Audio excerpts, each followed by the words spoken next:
cruel da violência, mas isso não perturba, será que não perturba você? Deus ter abandonado Jesus naquela situação, qual foi a proposta de Deus? A questão é quem sofreu mais, o pai ou o filho? E aí nós olhamos, ou podemos imaginar, na psicologia, ao menos tentando aplicar isso um pouquinho, que a super memória de Deus é que não pode abandonar a Deus. Imagine que em sua poderosa memória, Deus tinha arquivado todos os atos de violência contra crianças, contra mulheres, contra idosos, todos os estupros, toda a discriminação, todas as guerras e toda forma de injustiça e crueldade que a humanidade já cometeu. E o maior problema de Deus é a sua memória. Está tudo lá, está tudo gravado. E não estou falando apenas da teologia aqui, não estou querendo colocar também a psicologia à frente da teologia. O que a Bíblia fala, o que a Bíblia traz, nos dá a capacidade, a possibilidade de olharmos um pouco além das letras e percebermos algumas coisas interessantes que podem ter se passado. Tem gente que corta relacionamentos com pessoas por qualquer bobagem, por qualquer atrito. Eu não sei como funciona a memória de Deus, mas nós podemos imaginar que a sua capacidade de registro é incomparavelmente maior do que qualquer supercomputador que possamos trazer à nossa mente. A memória de Deus registra tudo. E tudo que está registrado poderia ser motivo de Deus dizer: olha, por causa da maldade que você cometeu, eu não vou me importar com você, eu vou abandonar você. Você já pensou nisso? Será que Deus pode ficar livre da sua e da minha história? Em nossos computadores, nós somos livres para arquivar ou o que nós desejamos, apagar o que nós desejamos, mas na nossa memória nós não temos esta liberdade. Nós podemos imaginar que a memória de Deus é seu grande problema com a humanidade, mas Ele buscou solução para isso. E eu quero tocar rapidamente em dois pontos interessantes para a gente ir compreendendo o que eu quero tecer em cima de um texto que nós vamos ler logo mais. As nossas janelas killers, ou seja, janelas de morte, janelas de destruição, são as nossas janelas. Nós herdamos de alguma forma essas janelas. Deus nos dá essas janelas, mas por causa do pecado elas trazem muita dificuldade. Nós temos a memória RAM, a memória, o registro automático de memória. Temos a memória MUC, a memória de uso contínuo, e a memória ME, memória existencial.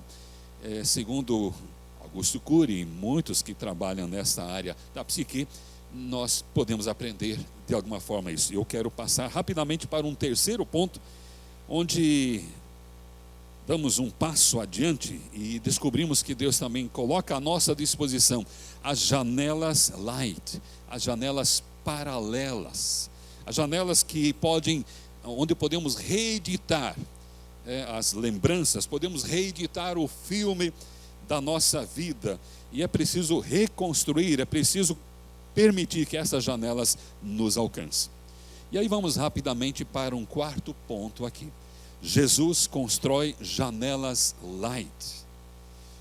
Venha comigo a este momento histórico que nós vamos ler e ver em Lucas capítulo 22, o verso 39 até o verso 44. Diz assim: Jesus saiu e foi, como de costume, ao Monte das Oliveiras, e os seus discípulos foram com ele, ou seja, 3 discípulos que ele convidou.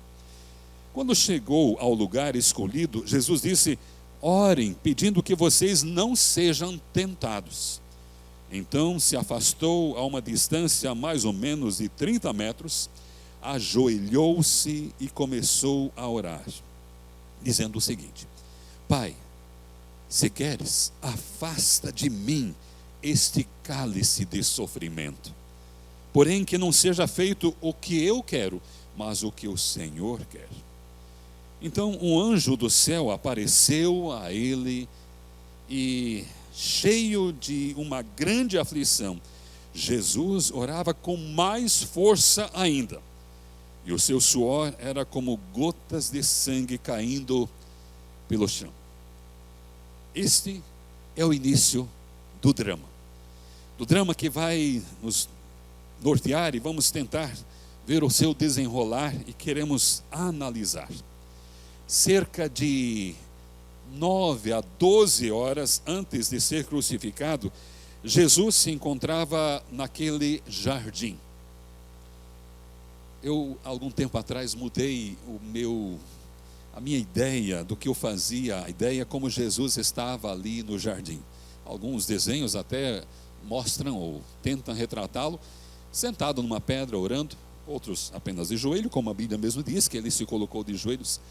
Mas eu creio que naquela angústia, ele se prostrou no pó da terra.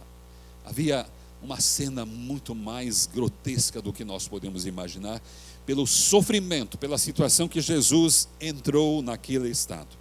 E o seu coração estava numa taquicardia, provavelmente imensa. Os seus pulmões procuravam por mais oxigênio.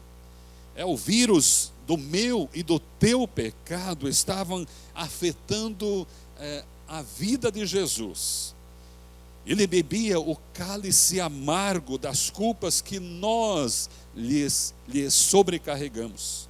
E ao falar com Deus, ele estava se equipando, ele estava se preparando para suportar o insuportável. Seu estresse era tão intenso que Jesus foi a uma situação de ser uma vítima de um caso raríssimo contado pela medicina. Os capilares sanguíneos romperam e as hemácias brotavam com o seu suor. Lucas, que era médico, foi o único evangelista que menciona isso como médico. Então, para ele se tornou importante aquele detalhe, e foi importante. A angústia de Jesus, por minha causa, por tua causa, foi ao extremo.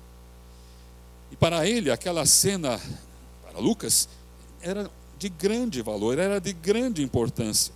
Mas nem ele, e muito menos eu e você, tivemos ideia daquele fato, demos conta do que de fato estava acontecendo. Jesus, o mais tranquilo dos homens, vivenciou o mais alto patamar da ansiedade. Todas as suas células, de alguma forma podemos dizer, clamavam para escapar àquela cena, para fugir daquela cena que ele estava antevendo. Jesus estava no auge da sua fama aqui no mundo, não é mesmo? Todos diriam assim, Jesus estava famoso. Um pouco antes entrara em Jerusalém, a cidade santa, e todos o aclamavam como o Rei dos Reis, o Senhor dos Senhores. Lembra-se? O domingo antecipado, ou seja, uma semana antes, dias antes, que Jesus entrar. Nós comemoramos há uma semana atrás. Jesus estava nesse auge. Se quisesse ser herói, Jesus teria que fazer o seguinte: ele teria que esconder o seu drama, ele teria que camuflar a sua fragilidade, mas não. Chamou 3 discípulos, Pedro, Tiago e João, e teve a coragem e o desprendimento de dizer a eles o que sentia. Falou que a sua alma estava profundamente deprimida. Ele sabia que Pedro logo mais negaria tê-lo conhecido. Você lembra da cena, lembra da situação. Tiago e João o abandonariam logo em seguida. Mesmo assim, ele abriu o seu coração com eles, foi honesto, foi transparente. Jesus estava nos ensinando como agir mesmo quando pessoas nos decepcionam. E gostamos muito, sim, de repartir as glórias, de repartir as coisas boas, de compartilhar as coisas as vitórias que nós conquistamos. Mas temos dificuldade de compartilhar os nossos fracassos, de compartilhar os nossos temores e as nossas angústias, muitas vezes profundas. Jesus havia tentado ensinar aqui os seus discípulos, mais uma vez, que podiam ouvir o seu clamor ao longe. Ele estava orando e ele estava ensinando, porque os discípulos certamente podiam ouvir o clamor de Jesus diante do Pai, a uma distância de 30 metros. Pai, estou lhe falando isso, mas eu quero que a tua vontade, não a minha, seja feita. Com todo direito, Jesus estava clamando: Pai, Pai, afasta de mim esse cálice, mas não seja a minha vontade, mas a tua vontade se realize, Pai. Agora a vontade de Deus estava em jogo. Se Deus quisesse, ele poderia desistir do plano. Jesus, no Jardim das Oliveiras, vivenciou e repregou todos os conceitos daquele sermão da montanha. Estava no Jardim das Oliveiras, árvores que produzem as azeitonas, e naquele cenário, Jesus, como azeitona, estava sendo espremido, estava sendo prensado, e ele iria produzir o melhor dos azeites, podemos assim ilustrar. O mestre da vida foi prensado pela dor para reciclar a memória de Deus. Jesus chorava, Jesus estava ofegante, ele não queria morrer, mas pediu a Deus que executasse a sua vontade em sua vida. Jesus se dispôs a ir até o fim, por minha causa, por tua causa. Para agradar a Deus o Pai, o Filho teria que amar quando odiado, incluir quando discriminado, perdoar quando escarnecido. Jesus tinha uma tarefa que nenhum ser humano realizou tão bem como ele realizou. E aí nós vamos para um último ponto, que eu talvez possa me demorar um pouco mais, mas é importante a gente refletir nisso. O sentimento do Pai, o sentimento de Deus. O Filho, Jesus, trouxemos aqui uma pequena ideia do que possa ter sido o sofrimento de Jesus. O que podemos imaginar que aconteceu com Deus no momento em que Jesus Cristo, seu amado Filho, sofria e morria? Que fenômenos atingiram a mente desse pai que o Filho descreveu tão bem no alto da montanha anteriormente? Enquanto Jesus gemia por causa das terríveis dores que sofria, e nós não queremos retratar aqui a situação, mas imagina alguém pendurado pelos punhos, pregos ou com cravos, certamente já estavam causando tétano nos pulsos e nos pés, e com todo o peso, o seu corpo ali. Qual é o sofrimento que a gente pode imaginar? Só isso, fora o que já tinha acontecido. E aí Deus, o Pai, vendo aquele sofrimento, vendo a situação do seu filho, um turbilhão deve ser visto como algo que conquistou a terra toda, que correu pela terra inteira, da psique de Deus, que invadiu o solo da sua memória. E nós podemos imaginar que aquele terremoto na hora da morte de Jesus foi uma pancada do punho de Deus sobre a terra, demonstrando o seu sentimento. Eu estou imaginando aqui, sem dúvida Deus não bateu desta forma, mas vamos exercitar um pouquinho essa imaginação do que Deus possa ter sentido naquela hora, vendo o seu filho morrer de forma tão injustiçada, sofrendo o que sofria, podendo intervir, tirar Jesus desse sofrimento e não fazer nada. Existe uma história acontecida com um pai que convidou o seu filho, adolescente, quase jovem, para um passeio com seu carro, numa manhã bonita, num dia bonito, E passeando pelos campos, longe de casa, aconteceu um acidente. Aquele filho ficou preso nas ferragens do carro. E o carro começava a pegar fogo. Aquele pai, tentando tirar o seu filho das ferragens, mas o filho estava preso nas ferragens. E o filho começou a pedir, a implorar: papai, papai, por favor, não me deixe aqui, me tire daqui, por favor, meu pai, não me deixe morrer aqui. Que situação aquele pai estava enfrentando. E aí, num último momento, pegando forças de onde não imaginava, aquele pai finalmente conseguiu libertar o seu filho daquela situação trágica que poderia se tornar ainda pior. O filho poderia ter morrido se o pai não tivesse tirado ele daquela cena.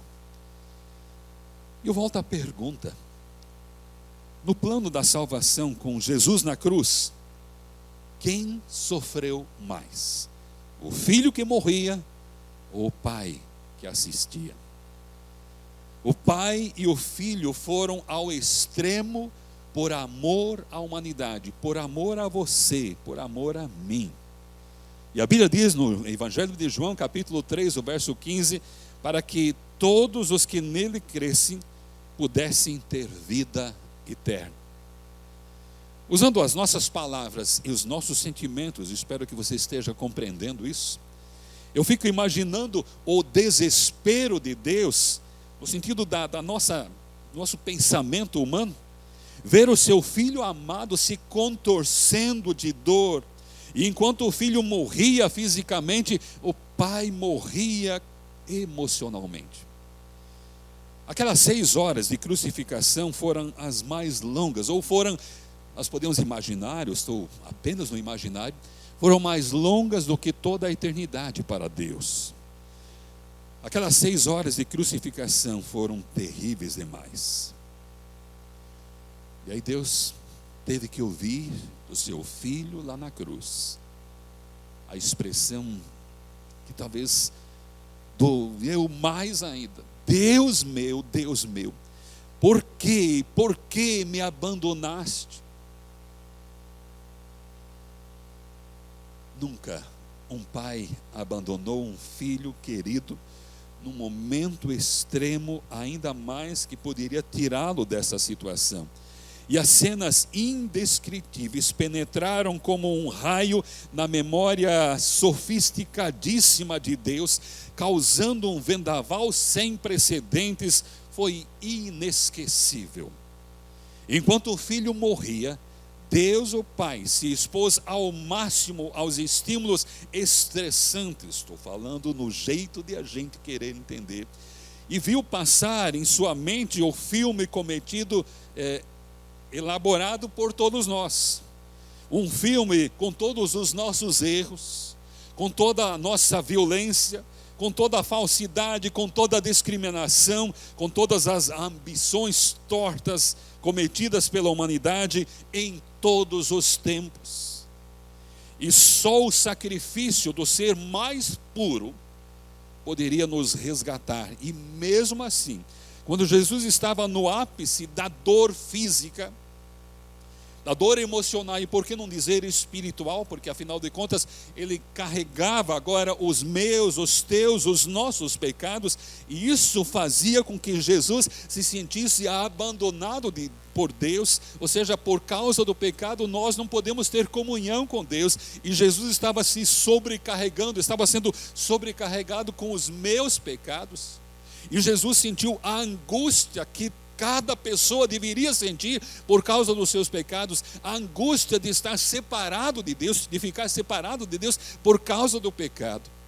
Eu não sei se isso lhe chama a atenção, se isso te move, te comove de alguma forma. Mas aí chegamos numa cena, numa situação imaginária também, mas de alguma forma nós podemos perceber que no contexto havia alguma coisa acontecendo, ou poderia acontecer alguma coisa. Deus, o Pai, chegando ao limite. Nós podemos dizer, humanamente falando, não suportando mais, não que Deus não suporte as coisas, ainda mais por amor a você. E aí, eu estou imaginando, e você pode imaginar comigo, Deus estava pensando em desistir do plano. Eu apenas estou imaginando. Que tristeza, que desastre seria isso para nós. Mas eu posso imaginar isso, Deus não suportando mais. E nós quase que percebemos Jesus percebendo esse sentimento ou essa possível ação de Deus. Não estou afirmando isso, estou imaginando. E aí Jesus começa a falar lá na cruz: Pai,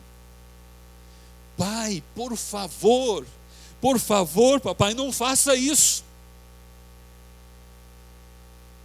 Não faça isso, não desista. Pai, perdoa eles, perdoa toda essa gente, eles não sabem o que estão fazendo. Pai, não desista, eu não estou desistindo. Está lá em Lucas capítulo 23, o verso 34, essa expressão que não é tão simples como parece, ela é muito mais profunda, e nós podemos imaginar que é muito mais profunda sim. Provavelmente aqui foi a primeira vez na história em que um ser humano mutilado, esmagado pelo sofrimento, conseguiu abrir as janelas da memória e construir pensamentos com tal maestria e se preocupar com as pessoas que o torturavam, pedindo: Deus, Pai, perdoa eles. Jesus defendeu todos os seres humanos diante de Deus naquele momento. E nós podemos ler nas entrelinhas Jesus dizendo: apesar de tudo, eu os amo, e eu sei que o Senhor também ama todas as pessoas, apesar de eu estar sendo tratado como o mais terrível dos homens. Tu és o Pai nosso. Não se importes comigo, se importe com eles. Pai, pense na humanidade. Pense no Almir, pense no Lucas, pense na Maria, pense no José, pense no Pedro. Jesus estava como se fosse o filho preso entre as ferragens daquele carro, daquele acidente, sangrando, pedindo para o Pai não salvá-lo, dizendo para o Pai: te protege porque algo ruim pode acontecer. E recomendou que o Pai cuidasse bem dos seus irmãos. Imagina, mas não foi assim com aquele caso. Mas Jesus está dizendo: Pai, me deixa aqui. É para isso que eu vim, é para esta hora. Jesus mesmo falou isso: é para esta hora que eu vim ao mundo. E todas as frustrações e todas as decepções causadas pelos seres humanos ficaram pequenas. Agora Deus pode dizer e pode dizer a nós: de suas terríveis falhas nunca mais me lembrarei. E a gente pergunta: como Deus pôde esquecer delas? Se eram tão gritantes, e todo pecado é gritante para Deus. Para nós é impossível deletar detalhes da nossa memória. Deus também não deletou nada. Ele reeditou tudo em Cristo.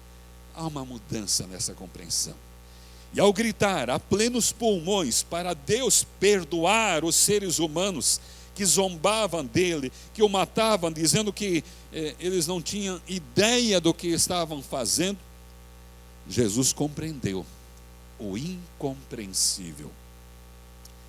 Eu quero concluir lembrando o seguinte: a partir desse acontecimento, toda vez que um ser humano peca, toda vez que um ser humano erra, mas se apresenta diante de Deus através de Jesus Cristo, por meio de Jesus, a única forma de acessarmos a Deus, as falhas desse ser humano, dessa pessoa, são esquecidas pelo próprio Deus. Há uma reedição.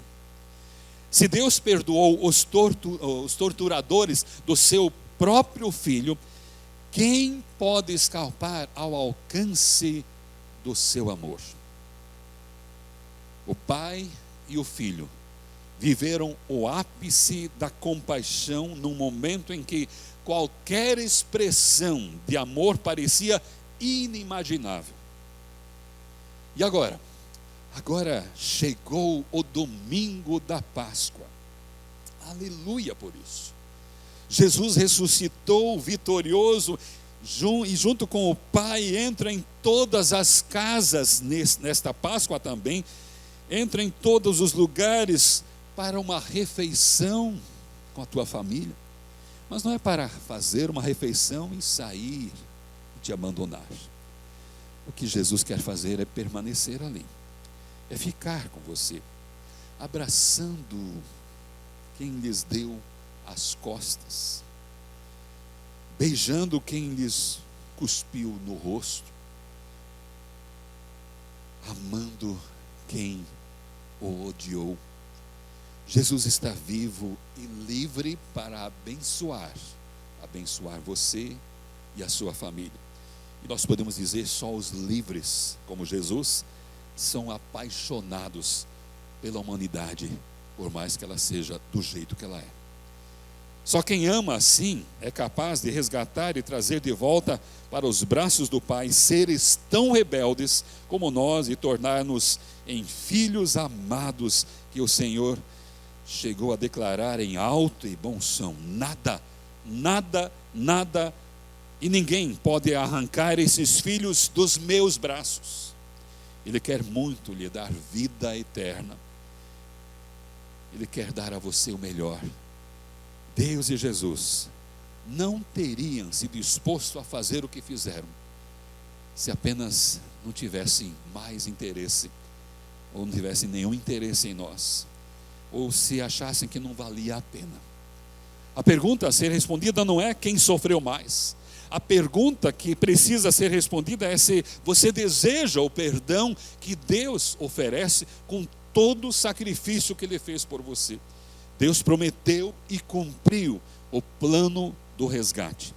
Viva a maior e melhor Páscoa da sua vida.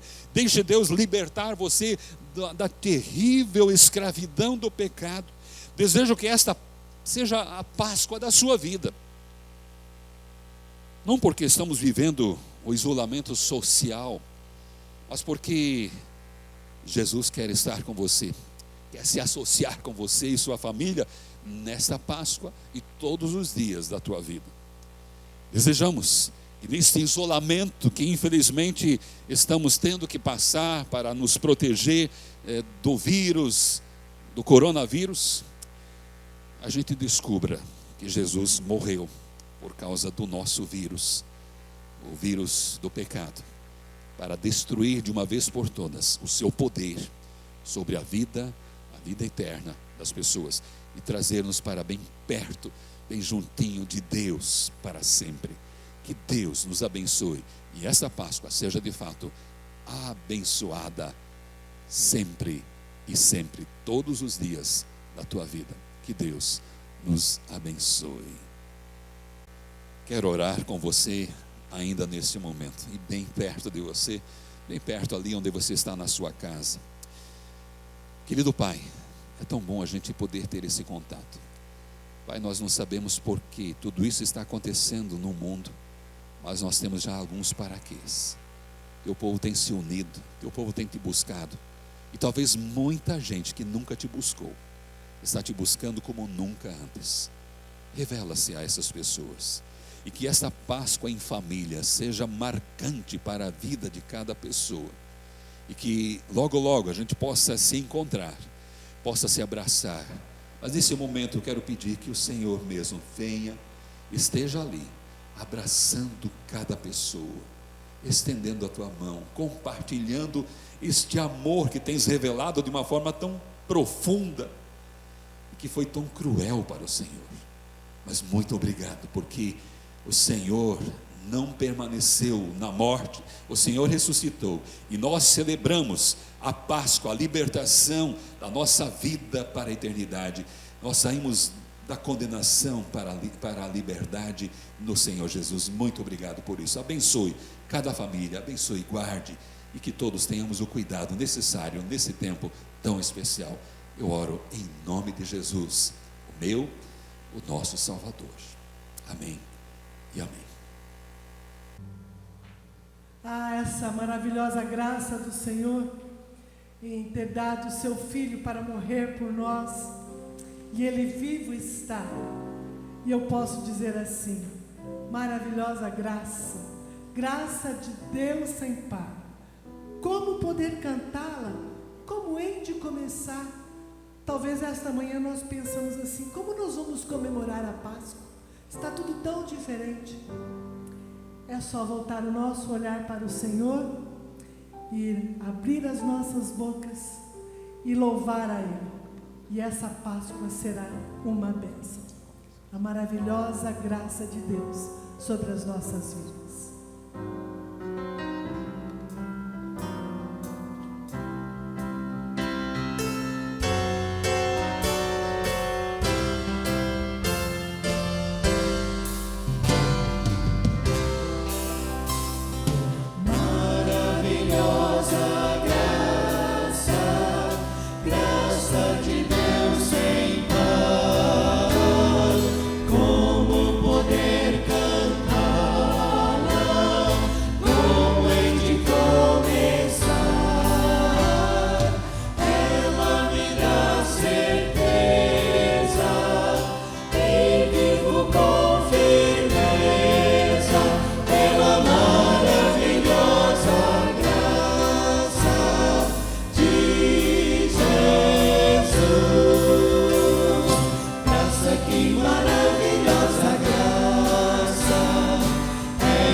Do amor